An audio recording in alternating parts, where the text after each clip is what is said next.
la logren resolver. Entonces daríamos inicio.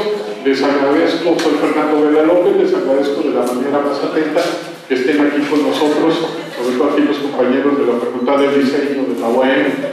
Bienvenidos aquí. Bueno, la maestra Concepción, ella es la encargada, directora de la unidad Morelos de la Universidad Pedagógica Nacional, y nos va a dirigir unas palabras. Bueno, pues les doy la más cordial bienvenida a su casa, la UPN. Nos da mucho gusto que podamos participar en esta red de cooperación interinstitucional y tener vinculación con otras universidades, particularmente con nuestra hermana vecina, la UAM. Entonces, sean todos bienvenidos. Vamos a dar inicio a este evento, que es la presentación de la colección de libros Geometrías de la Imaginación, Diseño e Iconografías de México. Este evento está convocado por la Red de Cooperación Institucional, representada por el maestro Fernando Vela, para quien les pido un caluroso aplauso. Nos da mucho gusto que él esté trabajando en revivir esta red de cooperación interinstitucional, de la que somos parte ya desde hace pues varios años, por lo menos 5 o 6 años, con el doctor Alejandro Chao, con quien compartimos el diplomado de desarrollo comunitario, que estuvimos apoyando, y bueno, pues nos da mucho gusto que siga viva esta red y estar participando. Agradecemos la presencia de la licenciada Elena Vázquez, responsable del área de investigación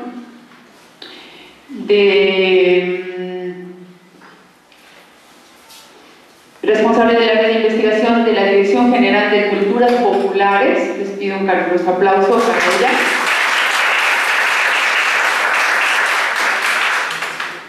Y agradecemos también la presencia de Fernando Hidalgo, subdirector cultural del Instituto de Cultura de Cuernavaca, para quien les pido un caluroso aplauso. También contamos con la presencia del maestro en arquitectura, con Antonio Siller Camacho. Les pido un caluroso aplauso para él. Bueno, vamos a dar inicio al evento. Bueno, yo no me voy a extender en lo que es la colección, para eso están aquí los expertos que lo hicieron. Nada más un poquito explicarles los motivos de por qué.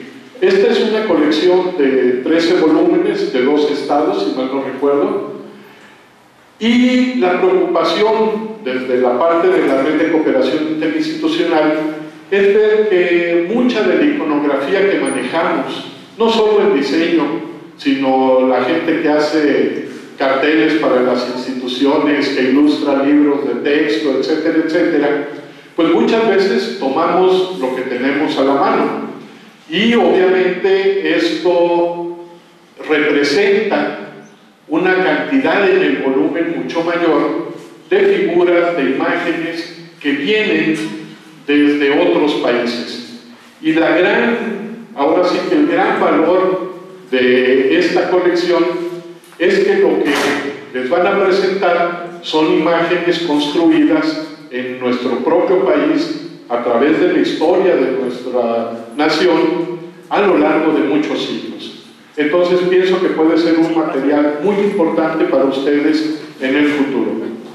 Antes de pasar el micrófono a Elena, que sería quien iniciara, quiero dar también las gracias a la maestra Jessica, que se encuentra ahí atrás. Muchas gracias, Jessica, por todo el apoyo. Sin ella no hubiera sido posible que ellos estuvieran aquí. Bueno, pues, Elena, gracias por el micrófono. Muchas gracias. Pues, buenos días. Muchas gracias, ante todo, al maestro Vela, quien nos hace esta invitación muy interesante, porque digamos que esta es una parte que tenemos pendiente, derivada de los libros de geometrías, que es llegar con ustedes, estudiantes de diseño particularmente, para quien también está dedicado a estos libros. Quiero pues también agradecer por la hospitalidad de la doctora en sus instalaciones. Muchísimas gracias. Qué gusto. Y bueno, a Fernando y al maestro Siller, que fueron quienes, Fernando como coordinador del libro de geometrías en Morelos y el maestro Siller como investigador. Me pareció muy importante venirles a contar el proyecto, pero también que ellos compartan desde la parte de la investigación qué les pareció formar parte de esta colección.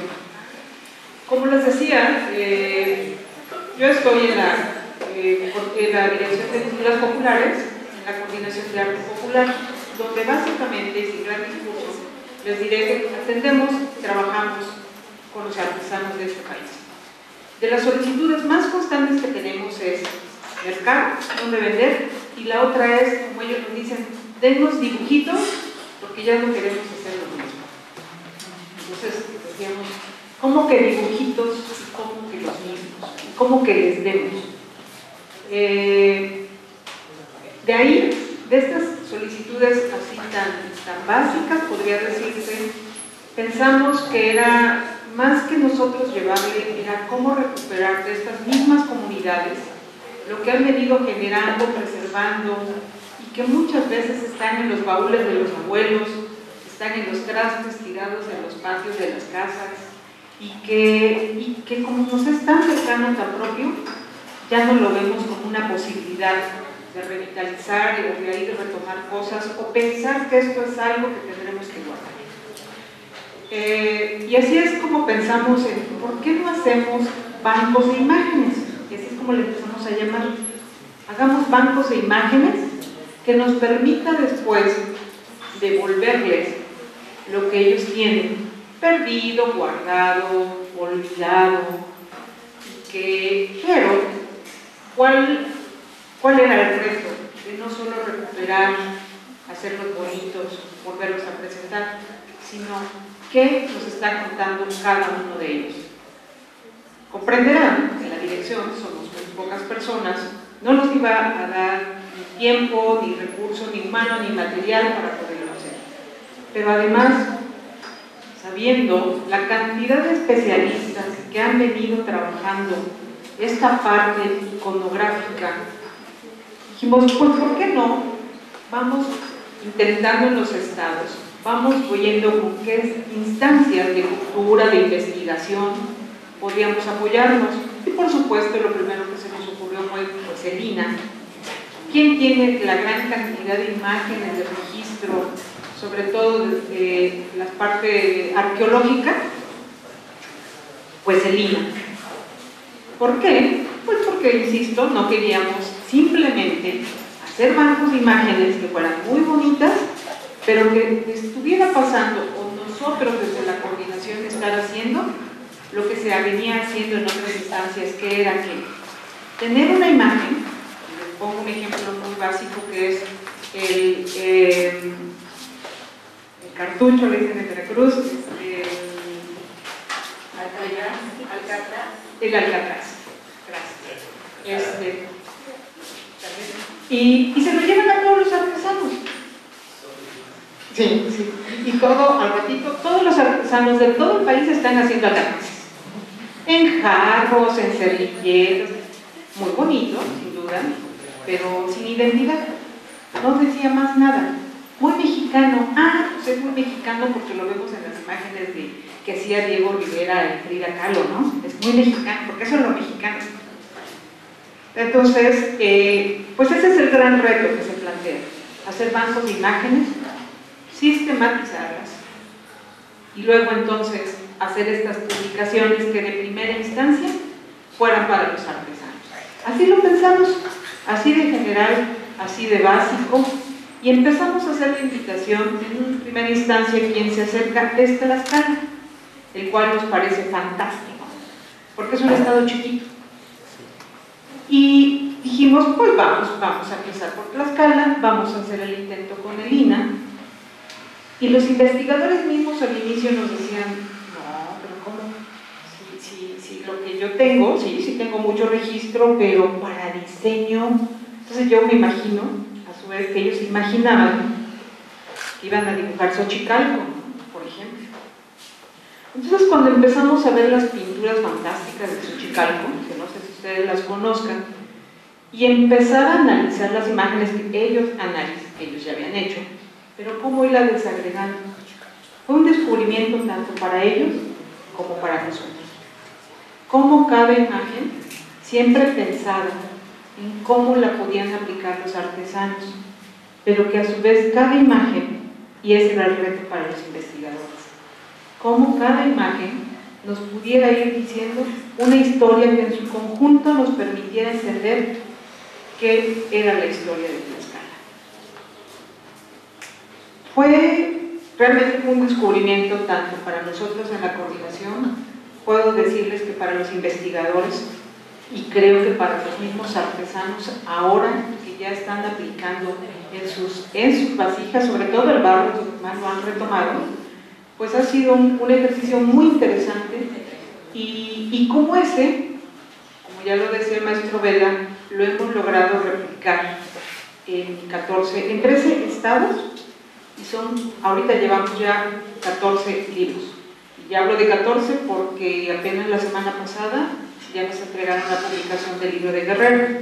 13 estados porque en Tlaxcala, precisamente, gracias a la gran cantidad de imágenes que tenían ya recopiladas, pudimos hacer un libro particularmente prehispánico y uno colonial. Y ahorita estamos en vía de hacer el contemporáneo.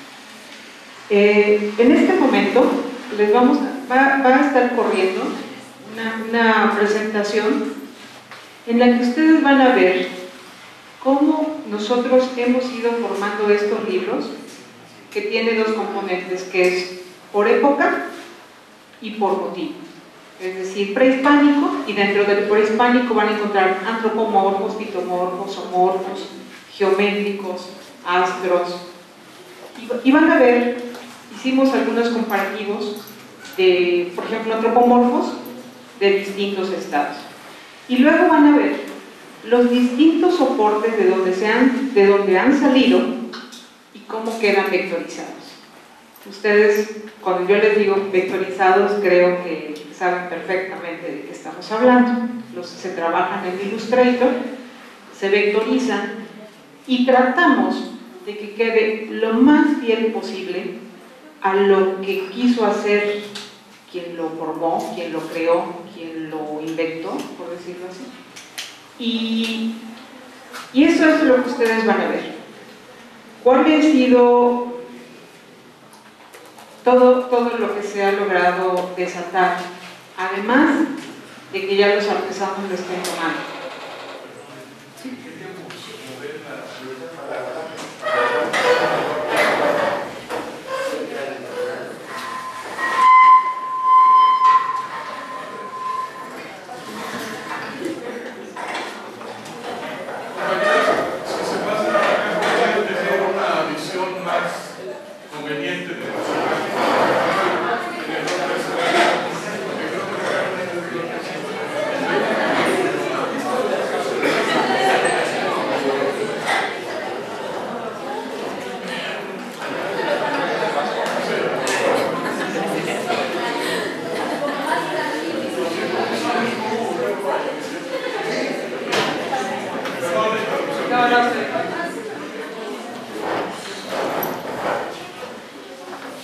Bueno, para que lo aprecien mejor, volver a correr. Sí, de verdad, acérquense, no, van a ver muchas serpientes, pero no mueren.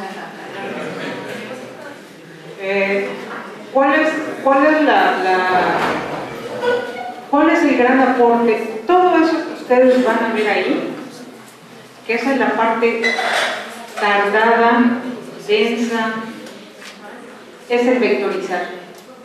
¿Y quién lo ha hecho? Lo han hecho estudiantes de diseño que han prestado el servicio social con nosotros y que han participado en estos libros y que ahora, o bueno, con miras también, a que veamos realmente lo que nosotros llamamos la matriz cultural de México.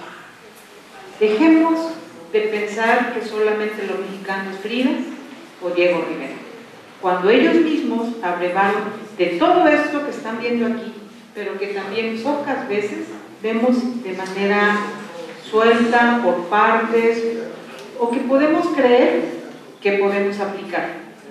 Entonces han sido un reto para todos los que han participado en este libro, desde nosotros como coordinadores, desde los investigadores mismos, de cómo repensar un material que habían trabajado con otro fin y por otro lado, los chicos que nos han ayudado a realizar estas vectorizaciones, porque si ven, no es simplemente dibujar o copiar como está, sino reinterpretar lo que quiso decir quien lo creó. Y eso es todo un reto y muchísimo trabajo. Y vean las maravillas que se han logrado en la vectorización. Pero más allá de eso, lo importante de estos bancos es cómo, a partir de los pueblos, como ya les decía, aquellos que tienen guardados o medios olvidados, ahora se están recuperando, están ya compilados y a la vez ya lo pueden usar, pero además con una información básica que viene al final del libro, que son los glosarios. ¿Qué contiene el glosario? La época, el soporte original, qué significa o una descripción. Algunas imágenes son tan abstractas que, por ejemplo, cuando en Chihuahua me decía el investigador, eso es una guacamaya. Créanme que yo le daba 20 vueltas a la imagen y ¿dónde está la guacamaya? ¿Quién sabe? Un pequeño, exactamente, ¿no? Quien lo dibujó pues era un curandero con el pelo. Pero cuando leemos el por qué las guacamayas eran muy importantes, con qué, que si era una, por decirles algo, el maíz lo representan con una cruz, ¿no? Ustedes lo ven y si te dicen, ¿es el maíz? Esto no es maíz. Pero ya cuando te dan todo el contexto de por qué una cruz es la representación de un maíz, entonces estamos yendo más allá de la imagen. Y esta es la parte que nos parece muy importante de destacar, de rescatar, de preservar, y que ojalá ustedes como diseñadores vean, volteen su mirada a esta parte que creemos que está muy olvidada y que al final de cuentas, insisto, pues es la matriz iconográfica de este país. Por eso también lo hemos hecho por estados, porque otro gran problema que tienen los artesanos es cómo ellos como creadores nunca se les reconoce. Se usan las iconografías por todos lados, ni siquiera se dice qué pueblo lo hace. ¿Ustedes lo han visto? Van sobre todo en los lugares de playa y ven la serpiente, ¿no? O ven no sé, determinado icono y simplemente dice México, Acapulco, ¿no? Y resulta que ese icono, si uno lo ve, precisamente es de Paquimé, Chihuahua, que no tiene absolutamente nada que ver. Pero esta es justo de las ideas de este proyecto. Reitero, compilar, sistematizar, fortalecer a partir de estas iconografías la identidad de los pueblos de México. Y por otro lado, lograr el respeto, el reconocimiento y hasta sentar las bases para que legalmente se reconozcan los pueblos, ya no digamos que la crearon, porque muchos son de tiempos prehispánicos, pero que la mantienen ahora y que están ayudando a fortalecerla. Por eso nos parece muy importante que ustedes que están en esta carrera y que pues la imaginación y todo lo que tienen que emplear para hacer sus diseños, pues que vean esta gran variedad, esta gran riqueza que tenemos en México y que no necesariamente hay que copiar simplemente, sino que a partir de que ustedes puedan crear, innovar, y entonces nos estarán ayudando a lo que hacemos en Culturas Populares, que es fortalecer la identidad de este país. Pues como les decía, ese es un ejemplo. Ustedes están viendo cómo se han resuelto, cómo son distintos soportes y cómo no es lo mismo verlo en particular. Estos Morelos, sí lo ubican.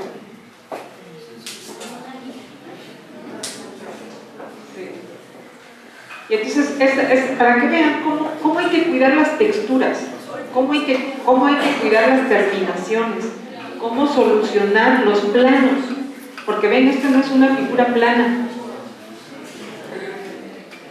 y cómo no verla y cómo no presentarla plana, porque aspiramos a que los artesanos que la empleen, pues no necesariamente si esto está en barro, quien lo va a emplear es un alfarero. Ya hemos visto que en algunos iconos, y aquí viene un ejemplo, de la Sierra Gorda de Querétaro, en la fachada, tienen muchos iconos frutales. Un orfebre de la Ciudad de México hizo algunas aretes retomando lo de ello, y le quedaron fantásticos. Y si uno lo ve, yo al menos, al ver esas piezas, me parecen muy bonitos los iconos, pero yo no me hubiera imaginado de ahí sacar unos aretes.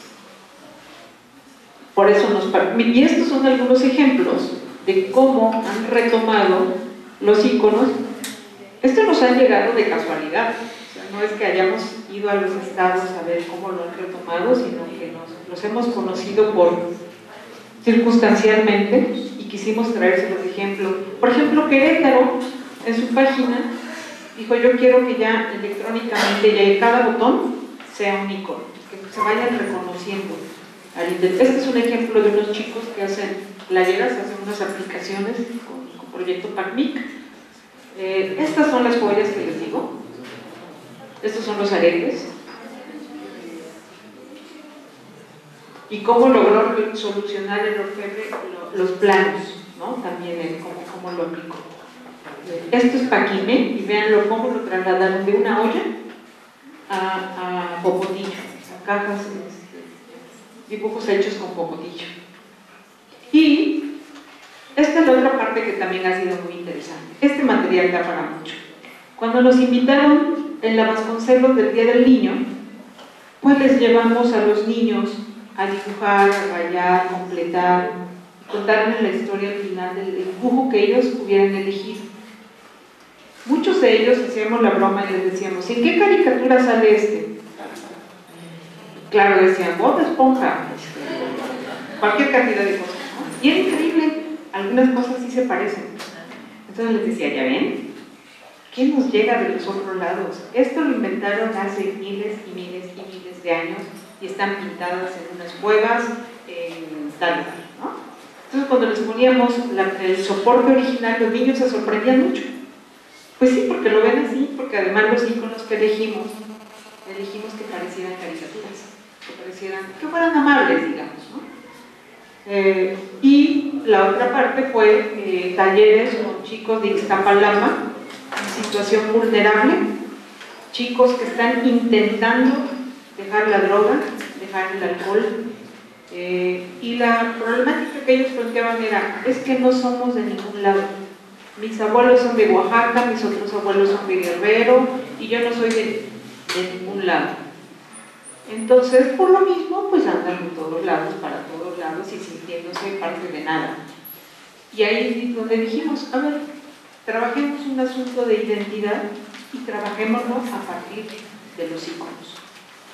Y bueno, después los chicos, un ejercicio con ellos, después de haber revisado algunos, ellos retomaron el icono que más les gustó, o que les movió, o les latió, como dicen, y fueron a pintarlo a las bardas de Iztapalapa. Para ellos era un orgullo, ¿no? Ya era su icono. Entonces, como ven, este material nos da para mucho más.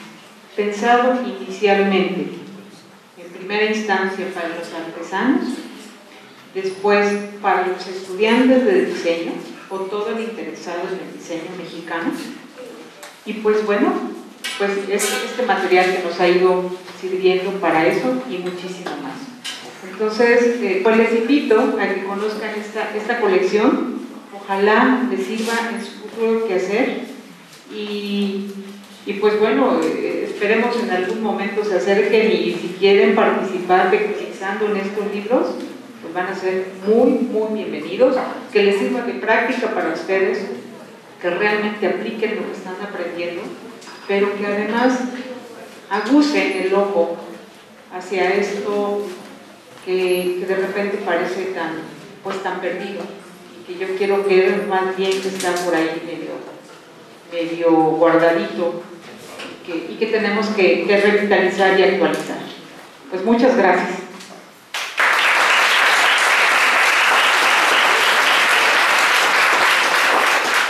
Bueno, como verán, pues es de una riqueza impresionante y puede ser útil de muchas maneras. Ahora le pido, por favor, aquí a mi tocayo Fernando Hidalgo y al maestro Siller que nos hagan el favor de comentar la parte específica de Morelos. Bueno, pues al inicio de la plática dieron dos llaves muy interesantes para explicarnos todo este proceso de la vectorización y de la iconografía, tanto Fernando como Yelena, que es cómo estamos utilizando imágenes, cómo consumimos a diario imágenes que no son propiamente de nuestra cultura, y estamos en un país que es, todos lo sabemos, siempre lo hemos sabido, riquísimo en todos sus aspectos culturales desde la antigüedad. Sin embargo, estamos peleándonos día a día, tratando con el tema trillado de recuperar la identidad. Se ha estudiado mucho toda la cuestión del lenguaje en todo el mundo, los orígenes de las lenguas, de dónde nacen las palabras, etc. Pero tal vez más importante y más antiguo es el aspecto de la imagen. Si nos remontamos a la época primitiva y vemos cómo nace la representación, cómo nace la iconografía, entonces yo creo que la primera forma es primero la huella que algún ser humano, algún homínido dejó sobre el barro. Posteriormente, esas pinturas que ustedes han visto por todo el mundo y que México es muy rico en ese sentido, desde la época prehistórica, de las representaciones de manos donde el chamán escupía algún pigmento mineral o vegetal y dejaba la huella sobre una piedra. Luego eso se convierte en una especie de apropiación como representación de yo tengo cierto poder para controlar la naturaleza, y ahí es donde nace la historia de la iconografía. Tiene que ver con una representación tanto del dominio, del temor, de lo sagrado, inclusive del poder. Lo vamos a ver ahorita y seguramente Juan Antonio lo va a decir muy bien. Cómo no se explica la humanidad si no hay iconografía, probablemente antes de que las mismas lenguas o del mismo lenguaje estructural. Tenemos una necesidad casi nuestros genes de consumir iconografía. ¿Por qué está pasando este fenómeno actual del tatuaje? ¿Por qué la gente tiene esa necesidad de tatuarse? Obviamente diríamos, bueno, porque es una moda, ¿no? Porque hay que copiarlo. Yo creo que es mucho más profundo y tiene sus raíces también en esta herencia cultural milenaria o de millones de años del ser humano, que es apropiarse de la representación de la naturaleza o de algún elemento que signifique esto es mío, esto me da poder, esto me da seguridad, esto me sirve. Y ahí vemos, por ejemplo, el guadalupanismo, ¿no? Somos un país iconográfico, guadalupano, y de otros elementos que ahí los tenemos. Entonces creo que la iconografía es un elemento fundamental en la psique y en el desarrollo social de la humanidad. Ustedes como diseñadores tienen el gran reto precisamente con las habilidades, las técnicas y la creatividad que van a desarrollar como decía Elena, de reinterpretar, de hacer que nosotros nos reapropiemos de lo que es nuestro y lo podamos reinterpretar. Me pareció muy interesante este proyecto del aeropuerto que se va a hacer, lo han visto, ¿no? El nuevo aeropuerto. Bueno, resulta que es un diseñador o un arquitecto inglés muy famoso, pero que se inspira en un águila. Dije, mira nada más cómo un extranjero nos viene a vender una representación de algo que siempre ha estado en nuestra cultura y nos la hace un poquito abstracta y nos dice, este va a ser tu aeropuerto, para que vean la dimensión que tiene el uso de la iconografía y el diseño en nuestro país. Particularmente Morelos, creo que es uno de los, decía Elena que Tlaxcala es muy chiquito, bueno, pues Morelos también es muy chiquito, pero insospechadamente descubrimos que vivimos en un bosque de símbolos y de iconografía. Morelos, Cuernavaca y varias poblaciones y lugares culturales del estado son uno de los centros de habitación ininterrumpida más antiguos de este país. Tenemos Chalcatzingo, tenemos Chimalacatlán, inclusive Cuernavaca. Ustedes saben que Cuernavaca tiene más de 3.500 años de habitación ininterrumpida. Ni siquiera ciudades de Europa o Asia tienen esta característica. Y eso implica también que tenemos un desarrollo cultural muy interesante que no ha sido valorado ni estudiado, y evidentemente tenemos también una riqueza iconográfica sorprendente. El libro que hicimos aquí en Morelos, con el gran apoyo de Culturas Populares, desde la Unidad de Culturas Populares en el estado de Morelos, con el apoyo valiosísimo de diversos investigadores como el arquitecto Siller, la mayoría compañeros de Lina, que fue una aventura realmente maravillosa, darnos cuenta, o sea, voltear a ver donde ya veíamos que teníamos una riqueza insospechada. Y esto dio un libro muy complejo, que inclusive en Culturas Populares nos decían, bueno,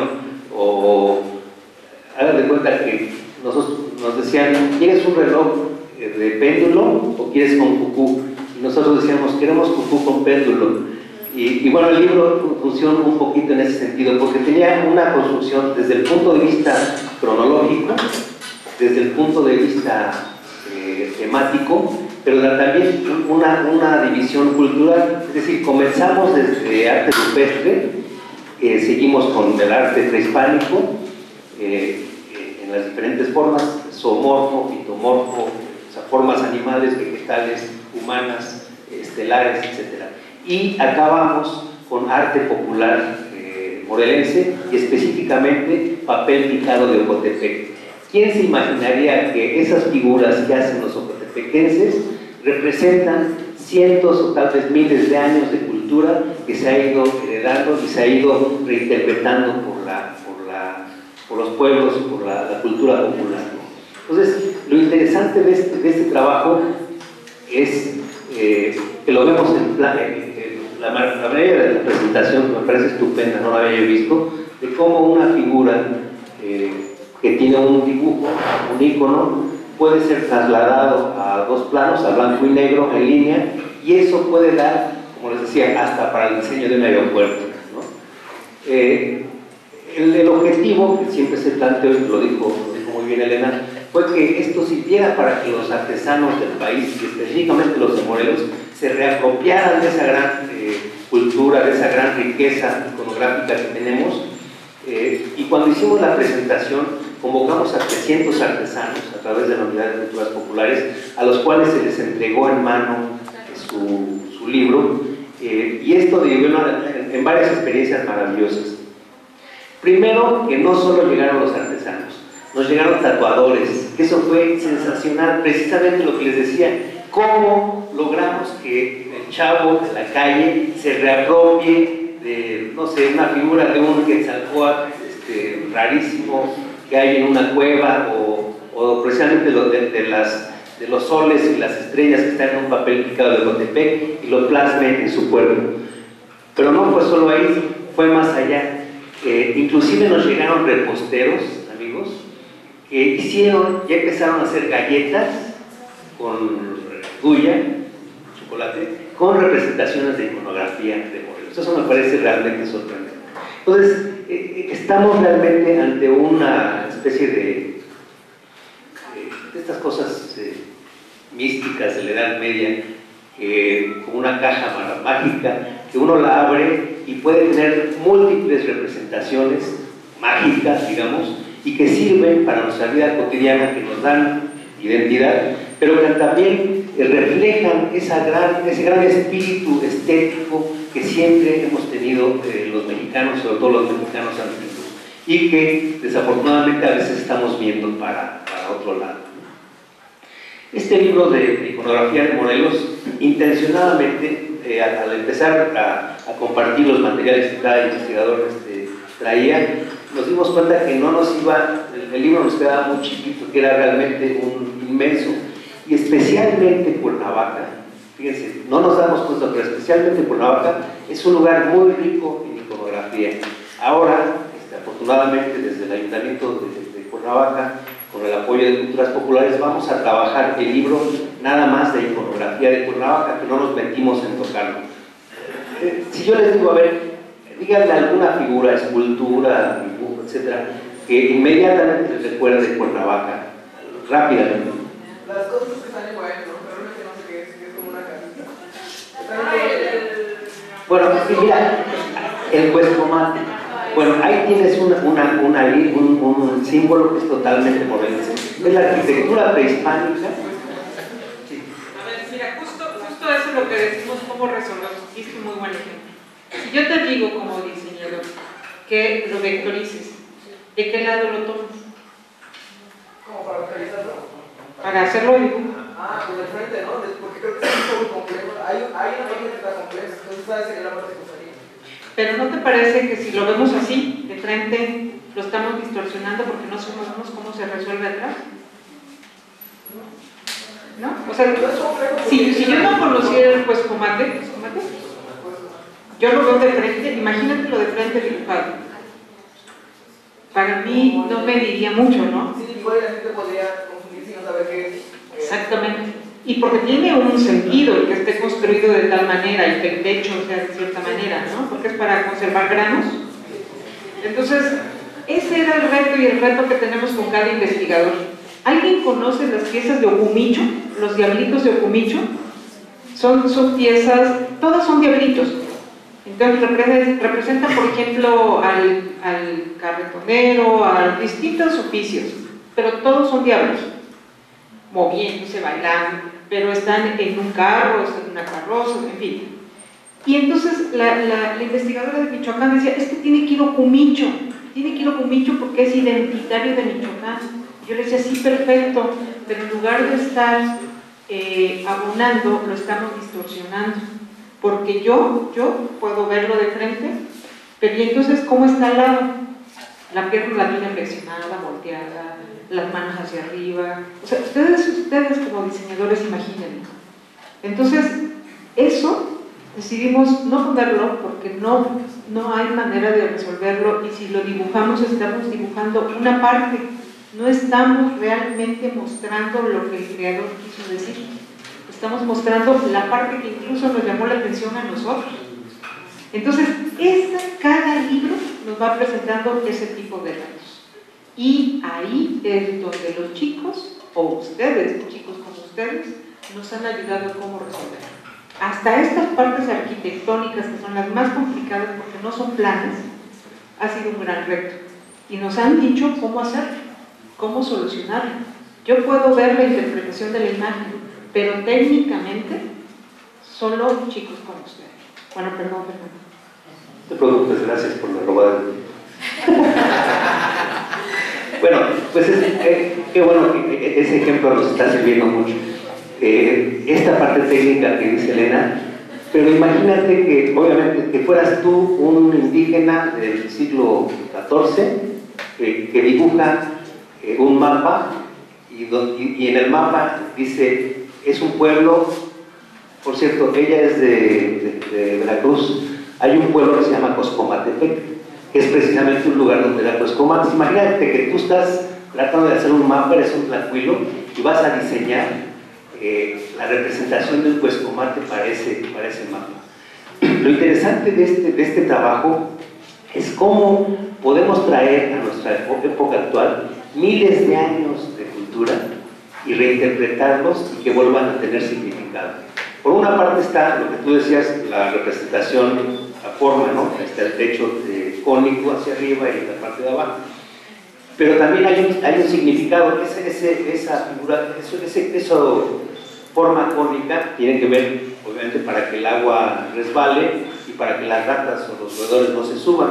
Pero también tiene un significado ritual, es decir, cómo la parte de arriba apunta hacia el cielo y la parte de abajo apunta hacia la madre tierra, que nos está dando el sustento. Entonces es muy interesante luego todo el trabajo de reinterpretación simbólica que existe en cada una de estas imágenes. Perdón. Sí, pero de hecho sí hay una iconografía de romance de Monet. Le ponen los carteles de Monet. Sí, ahí están ya apropiándose de algo. Volviendo a Cuernavaca, si les voy a decir así, todavía no estamos trabajando, todavía no llegamos al proceso de revitalización, pero obviamente la Paloma de la Paz ya se volvió una imagen icónica. Si te digo, ustedes son muy jóvenes, ya no les tocó, pero el Hotel Papagayo, esa guacamaya es típica de Cuernavaca, la figura del Hotel Los Canarios, ¿no? O el Chimali que está fuera del Palacio de Cortés, o en fin, tenemos, le digo, es una riqueza sensacional la que tenemos, o la guacamaya que está en Palmira, o no sé, o sea, ahorita después de esta plática vamos a tener precisamente esa junta que va a ser muy rica, y la invitación es a que nos acompañen en este proceso y luego podamos trabajar con ustedes intercambio de ideas y de alguna actividad que se invente de culturas populares cuando esté el libro de Cuernavaca. No me quiero extender más, la invitación es, jóvenes, tienen ustedes una riqueza maravillosa alrededor de ustedes, que además ustedes van a ser los responsables de que este patrimonio cultural pueda volver a ser reapropiado en el diseño, en las playeras, como veíamos, en el tatuaje, como les comentaba, en una construcción, en fin, es una riqueza y es un tema poco estudiado. Les digo, sabemos más del lenguaje escrito y oral que el de la imagen, y somos unos iconófilos en México. Muchas gracias. Le dejo la palabra a la arquitecta.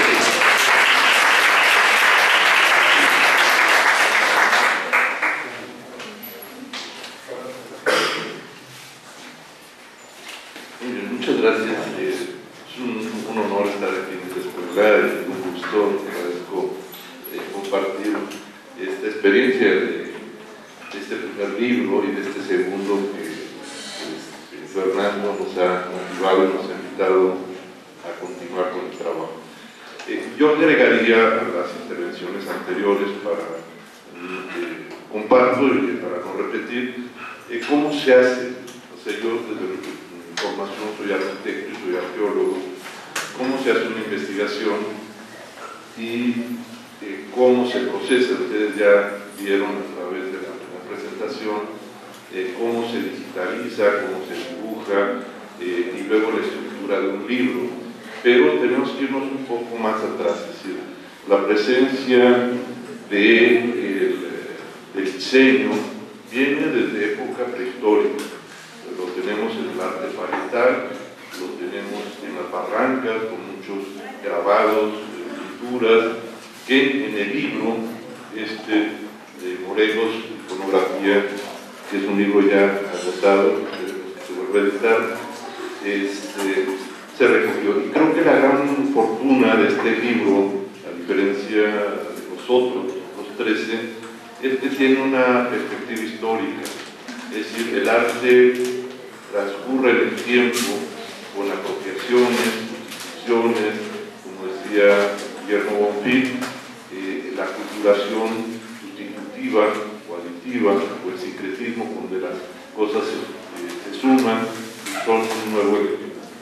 Entonces, este proyecto de partir de la historia de las culturas mesoamericanas, de no tener este corte, sino que hay un continuo en el momento colonial, es decir, este siglo XVI es un puente extraordinario entre dos culturas que se fusionan y se agregan y se enriquecen, y ese es quizás el punto más rico, con el esplendor ya en el siglo XVIII, la explosión de esas dos culturas que se manifiestan en una expresión plástica extraordinaria en el arte mexicano en general.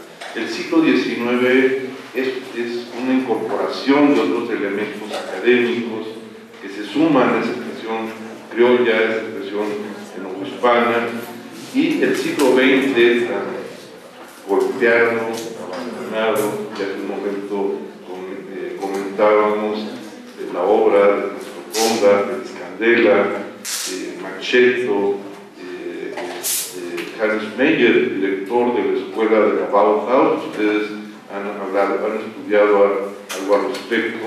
Esta escuela de arquitectura en Alemania, que era la más importante del mundo, y en la cual uno de sus últimos directores, Hannes Meyer, es traído a México en la época de Lázaro Cárdenas para conformar la dirección de la Escuela de Arquitectura e Ingeniería en el Instituto Politécnico Nacional.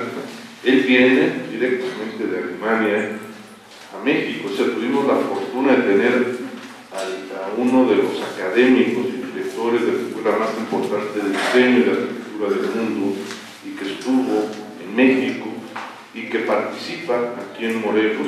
Él rediseña algunos aspectos de un balneario muy conocido, Aguedionda. Hannes Meyer interviene y toca este sitio. Y años después, Pérez Candela, con otros arquitectos, trabaja en Macheto, trabaja en la Tenería en Cuautla. Es decir, tenemos la presencia de arquitectos de talla mundial, diseñadores, con obra propia realizada en un contexto en Morelos. Entonces, Matías Gevitz, ahora celebrando sus 100 años, y la cuarta integración de arquitectura del siglo XVI a un contexto moderno y a una nueva liturgia se realiza en la Catedral de Cuernavaca. Estos vitrales que tenemos ahí son los mejor conservados, los que se han destruido, de la intervención del arte sacro en el siglo XX. Y Morelos destaca en ese aspecto. El mejor arte sacro del siglo XX se realiza en Morelos con el grupo Emaús, con la obra de este arquitecto Fray Gabriel Chávez de la Mora, que además se adelanta a su época. Él realiza en Huastepec el primer edificio en el mundo con la nueva liturgia del siglo XX. Esa liturgia se adelanta varios años, 4 o 5 años, y hace un nuevo edificio con un nuevo diseño de congregación. Y además remodela un edificio del siglo XVI con esa expresión y ese diseño, que además no es un pastiche. Creo que eso es muy importante. Yo soy restaurador de carrera y veníamos sufriendo con no querer aceptar el arte sacro del siglo XX y hacíamos pastiches y remedos de arquitectura de otra época. Esta expresión, por ejemplo, el bataquino, la estructura que está en el centro del altar de catedral, con expresión de las manos en la parte de arriba, pues es una expresión única en el mundo de ese diseño. Y si vemos la tipografía y cada uno de los elementos, Cuernavaca y Morelos se ponen en la vanguardia del diseño sacro en el mundo, y estos diseños se han repetido por mucho tiempo. Lo que estamos viendo ahora en estas imágenes es el trabajo de campo. Los arqueólogos, los arquitectos trabajamos en la documentación. No podemos ir solamente a una biblioteca a buscar cosas y sacarlas. Tenemos que trabajar con lo que llamamos trabajo de campo, lo que se llama en arqueología prospección, son los recorridos de superficie, la identificación. Y esto que están viendo son caminatas o asoleadas arriba de la azotea de catedral, por más que se protege uno, con respecto y baja uno con golpe de calor. Pero si uno no sale a investigar, a documentar y a recoger estas imágenes, no tenemos las fuentes primarias, que es el propio diseño en el lugar. Entonces el trabajo de recorrido, de identificación, de clasificación, de tipología y el descubrimiento de cosas extraordinarias que solamente se hacen recorriendo la ciudad, recorriendo los espacios, y no nada más el centro histórico y la parte central. Los pueblos y barrios tradicionales tienen un acervo extraordinario. Entonces, este es el primer trabajo. Lo que están viendo aquí es el encargo de Fernando para el nuevo libro de Cuernavaca, que sería pues parte de esa serie que queremos hacer. Pues comentamos que a lo mejor deberían ser 33, y hacer uno para cada municipio y romper ese centralismo cultural que siempre hemos tenido. Yo creo que Cuernavaca tiene cosas extraordinarias, pero cada municipio tiene cosas tan extraordinarias como Cuernavaca. Entonces, este es el trabajo, si ustedes se fijan, de recoger molduras, de recoger elementos de diseño, y estos diseños son para muchos arquitectos la piel de la arquitectura. Esta estructura de un edificio se recubre con la parte expresiva, plástica, y ese recubrimiento lo tenemos con grabados, modelados, con pinturas, y es lo que vemos en muchos de estos detalles, algunos de manufactura prehispánica, restilizados, otros que marcan un gran sincretismo de una primera interpretación del siglo XVI, un grabado a la manera ya de tallista indígena, tlacuilo, como se les llamaba, pero de un dibujo de un libro que un fraile le da y que la perspectiva que el libro da pues, no se puede lograr. Entonces hay estos surrealismos de las representaciones en dibujos en perspectiva, en el propio grabado, como tenemos muchos de ellos. Entonces, de este trabajo yo recogí alrededor de unas 200 imágenes. Por la limitación, si nos dejaran hacer un corpus inmenso, traeríamos 1000 imágenes, pero bueno, tenemos que limitarnos. Entonces, de aquí se selecciona, de algunas están repetidas las imágenes para que el dibujante pueda ver en 2 o 3 dimensiones lo que es ya la expresión gráfica. Yo recuerdo con este libro que está circulando, cada uno de nosotros tuvo un tema, me asignaron uno de ellos. Cuando nos entregaron los dibujos de los niños jóvenes que habían hecho, venían muy de computadora. Entonces, lo primero que brincó es que estaban hechos como rectos cuando son modelados, es decir, si ustedes toman un yeso, una plastilina y hacen un grabado, que estamos viendo, pues tienen esa calidad de la mano de la artesanía en donde no es exactamente la vuelta de un roleo igual, sino que tiene esa expresión humana de la mano y de la artesanía y del arte. Entonces estaban muy rígidos. Yo recuerdo la primera observación, a mí me brincó como arquitecto decir, tenemos que redondear las esquinas porque están modeladas y la vuelta no es copiar en la computadora y golpearla para que se repita, es asimétrico, el otro tiene diferencias, no es exactamente igual girado. Entonces yo creo que eso es muy importante cuando ustedes trabajen en la parte gráfica, de que redondeen los elementos porque están hechos con la mano, no están hechos con escuadra, y que no son totalmente simétricos, y eso es lo que le da gran valor a un dibujo, a una representación, de que son con cierta simetría el trabajo de cada uno. Lo otro que es muy importante es la iconografía, de alguna manera, en la forma en que lo presentamos en el libro, es una llave, es una invitación para entrar al tema. Es como repartir muchas letras y después buscar de qué alfabeto son o qué quieren decir. Son las llaves de entrada, pero las hemos descontextualizado porque esos elementos forman parte de un contexto lúdico, vernáculo, sacro, y forman parte de esa relación con un discurso. Es como si a una poesía tomamos solamente una parte del texto y no tenemos el texto completo. Pero la parte que salva este problema es la parte final. En la parte final ustedes pueden ver de dónde procede la referencia, de dónde está tomado, de qué época es, de qué cultura y en dónde pertenece. Entonces es como un directorio en el cual el que se enamora de un diseño que aparece ahí pues puede ir por el directorio que está al final al edificio y verlo en un contexto completo. Y en una cosa que es muy importante, que es la lectura iconológica. Iconografía e iconología son los aspectos importantes. Las partes del elemento son estos objetos, los elementos iconográficos, pero la iconología es la que analiza la interpretación de esos elementos en su conjunto, como un retablo, la distribución, la jerarquía que la lectura tiene, esa es la parte importante.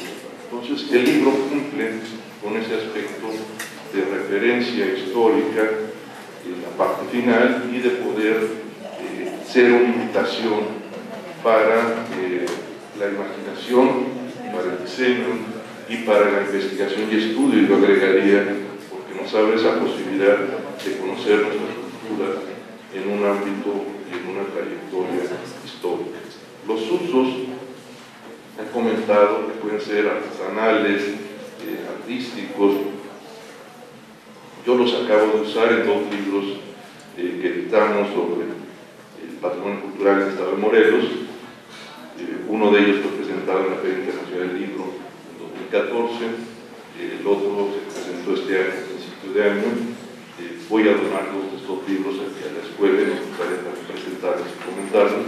Y yo el uso que hice fue las viñetas del libro de Morelos y de su patrimonio, están tomadas del libro, de la iconografía de Morelos, y eso resultó un plus en el libro, un atractivo más, porque esas viñetas que acompañan al libro, al inicio, al término, con espacios donde la viñeta viene muy bien, son propias del lugar, están en contexto con la obra en el libro que se menciona. Entonces, el uso como viñetas puede ser también muy importante para nuestros libros y nuestras publicaciones aquí en el Estado de Morelos. Pues muchas gracias, ese es mi interés.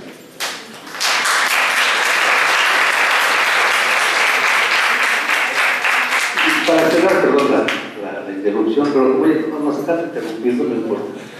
Les voy a decir así 3 momentos claves en esta cuestión de la iconografía. Una, la más antigua, de las más antiguas, por ejemplo, es los petroglifos de Chalcatzingo, ¿no? Es una de las representaciones mágicas más antiguas que hay pues, en el mundo, podríamos decirlo. Son más de 3.000 años, 4.000 años a lo mejor. Exactamente, que tiene que ver, sirve para algo, o sea, es una representación divina para pedir agua. Tienen que verlo y háganlo, hagan ustedes el esfuerzo de pasarlo, de vectorizarlo. Otro momento interesantísimo es, que lo vimos en el libro de iconografía de Morelos, lo comentaba al inicio con Elena, fue las cenefas que están en el convento de Huastepec. Si ustedes ven, tienen ahí representaciones de tritones, de figuras marinas, porque el benefactor de la orden parece que era un marinero y usaron muchas representaciones marinas, pues porque para dar, es como poner el logotipo, digamos, ¿no? Ahora lo hacemos. Pero lo interesante en esas cenefas pintadas al fresco por indígenas con indicaciones de españoles es que aparecen junto a esas representaciones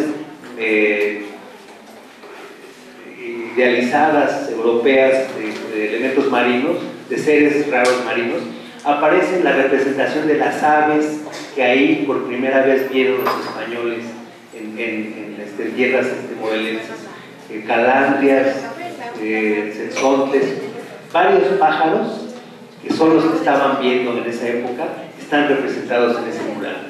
Fíjense qué interesante es el aspecto iconográfico.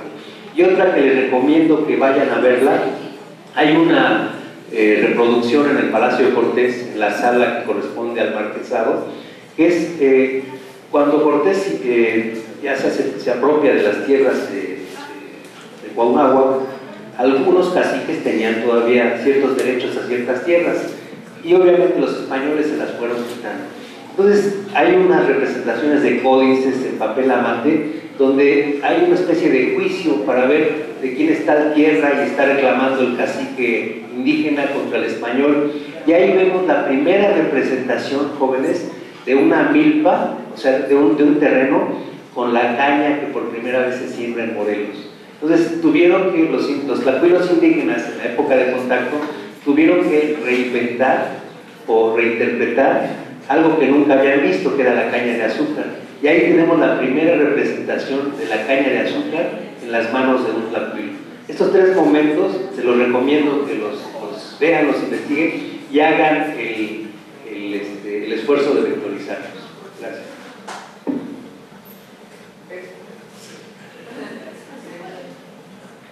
Sí, si alguien desea hacer preguntas, comentarios, adelante, compañero.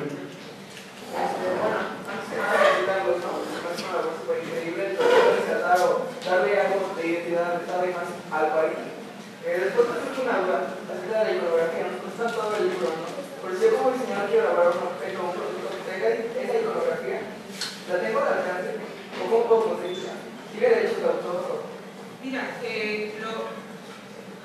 les decía que ese terreno legal estamos sentando las bases para lograr una protección, porque si ves el libro que estoy circulando por aquí, lo más que estamos logrando es qué comunidad lo creó. Entonces lo que estamos pidiendo es, por supuesto, que se utilicen estas iconografías, pero mencionen qué pueblo lo creó. Efectivamente, porque también sería muy fácil decir ahorita que don Pedro Pérez, por ejemplo, el Morelos, quien hace el papel fijado en Ocotepec. Supongamos que las imágenes que nos dio el investigador tienen nombre, pero sabemos que no es solo de él, muchas veces es una creatividad colectiva, entonces en lugar de ayudar a afectarnos. Entonces, por lo pronto, lo que nos están sugiriendo los abogados es primero tener sentado lo que queremos proteger y luego irnos por pasos. Pero ahorita lo que pedimos es que se utilicen, porque en la medida que se utilicen, se conozcan, acompañados de qué pueblo lo creó, creo que vamos abonando y vamos bien por ese camino. Entonces, por supuesto que estas... ¿De qué manera podría llegar a ella? Pues mira, bueno, los libros están en Educal.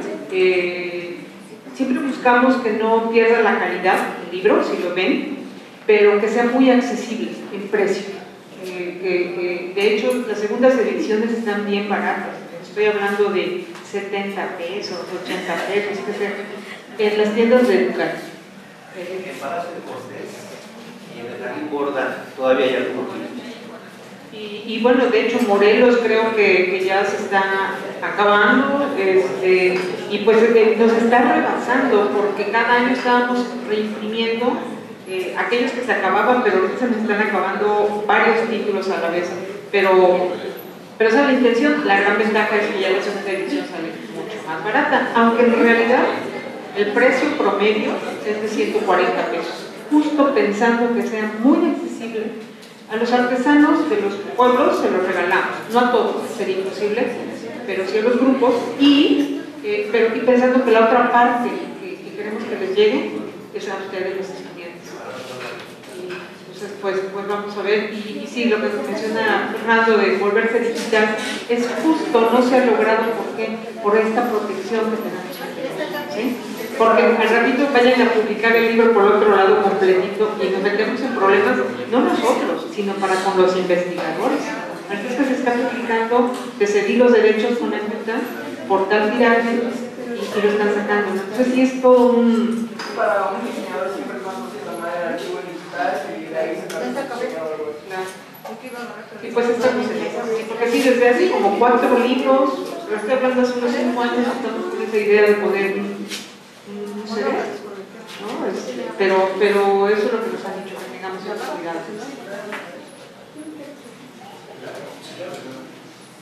Le llevo el micrófono. Quiero felicitar al equipo que realmente nos ha traído a la Universidad Pedagógica esta experiencia de muchos años, este conocimiento. Me parece que para la licenciatura en intervención educativa, que es la que se trabaja en la Universidad Pedagógica, en sus 2 líneas, educación inicial y jóvenes y adultos, tiene una gran aplicación. De por sí, todo lo que implique riqueza cultural es importante, pero Ya nos platicaba María Elena, ¿verdad? De la experiencia con jóvenes. Los jóvenes necesitan referencias de imágenes culturales. Entonces, si un interventor educativo se apropia de estas imágenes, de estos íconos que tienen una referencia cultural, que tienen un arraigo, ya tiene una riqueza.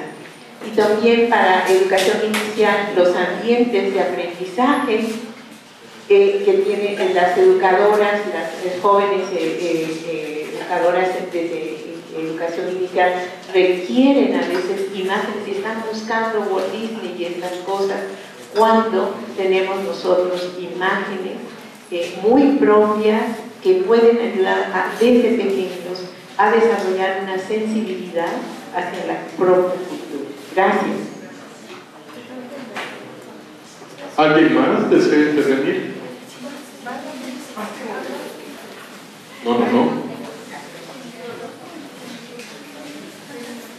Muchas gracias, maestra. Me recordó ahorita unos ejemplos de Guerrero, que es el libro que tengo muy fresco ahorita porque lo armamos el año pasado. Y ya les decía yo el ejemplo de Bob Esponja. Cuando puedan darle un vistazo, y estoy segura que les va a pasar lo mismo, van a decir, este es el Chapulín Colorado, este es Bob Esponja. Si les digo 10 íconos que parecen de caricaturas actuales, no me lo creen. Y son de pinturas rupestres. O sea, ni siquiera es que estén tomadas ahorita de objetos de arte popular contemporáneo, sino de pinturas rupestres que se encontraron cerca de Acapulco, que se encontraron en la zona de la montaña. Y sí, al inicio, cuando los investigadores, para ellos incluso así lo toman en broma, ¿no? Y me decían, yo les decía, esta imagen es fantástica. Me decían, yo sí, pero ya viste que es el Chapulín Colorado. Pero claro, desde el principio me lo pasaban en blanco y negro. Yo cuando me pasaron las fotos, sus registros, pero a color, entendía. Y los colores, y de verdad un monito con las, ¿cómo se llaman? Los antenitas, ¿no? Y la capa roja, el traje azul. Vaya, no hay nada nuevo bajo el cielo. Pero denle un vistazo al de Guerrero. Van a encontrar a Bob Esponja, de verdad lo van a encontrar. Como esos, muchos, y en todos los libros. Yo ahorita les menciono Guerrero, porque insisto, es el que tengo más presente, ¿no? Pero lo importante y lo bonito es cuando uno ya ve el significado y todo el peso que tiene, algo que hasta puede parecer una caricatura, pero lo que realmente representa y lo que significó para el pueblo que lo creó, pues es muy interesante. Esta referencia de lo mesoamericano con el arte contemporáneo lo podemos encontrar muy claro, por ejemplo, en este gran escultor Henry Moore, inglés, presente en la cultura moderna del siglo XX. Él queda sorprendido cuando ve la cabeza de Guacamaya, de Xochicalco, que está en el Museo de Antropología, y dice que es la mejor pieza, la más moderna del arte mesoamericano.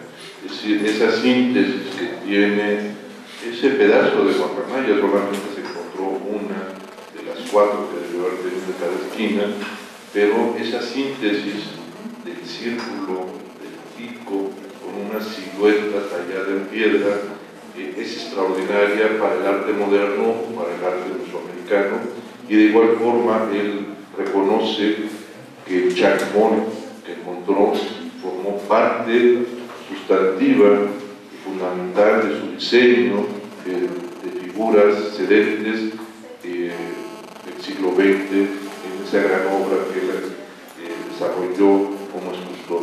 Es decir, la inspiración de otras culturas, inclusive de América, de Europa, sirvió para la creación de una nueva expresión artística a partir de esos referentes y de la universalidad de esta obra.